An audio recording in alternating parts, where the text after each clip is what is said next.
Okay, what we have today is basically this is the bottom bracket I just took out of my old GT Avalanche. Now, visibly, we can see that it's quite crusty. It's got a lot of rust on it. However, there's not really any play in it. The bearings are ever so slightly crusty, but honestly, they feel pretty good. Now, spoiler alert, I have smashed the shit out of this one with a hammer to try and see if it is serviceable.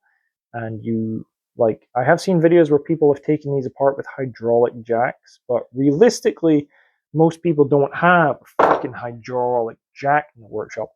However, this one is a bog standard 10-pound Halfords bottom bracket, and what you can notice is that on this side, this outboard bearing is a 163110-2RS.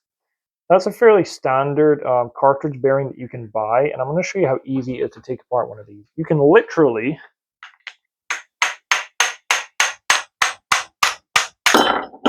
bonk it for like 10 seconds with a hammer. Now, admittedly, basically, what you can do with this is you can pop it in a vise, so that the vise is essentially this way, gripping the bearing, because it's the old bearing. It doesn't matter too much if you smash it.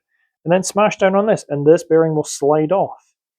You've already got the other side off. You've got the sleeve. The other bearing is in here. However, you can get creative with a drift, and you could put this in another vise, hold it, and smash down on that one, get it out.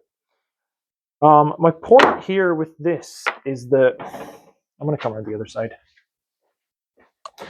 My point here with this is that oftentimes we look at these bottom brackets, and for years I have called them non-serviceable parts.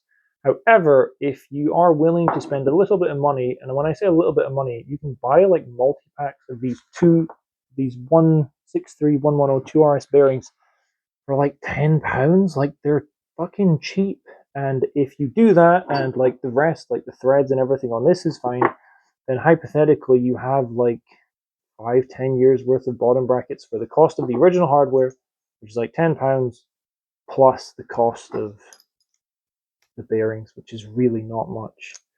I guess it's just a point that, like, you can get a lot more out of things oftentimes than you think.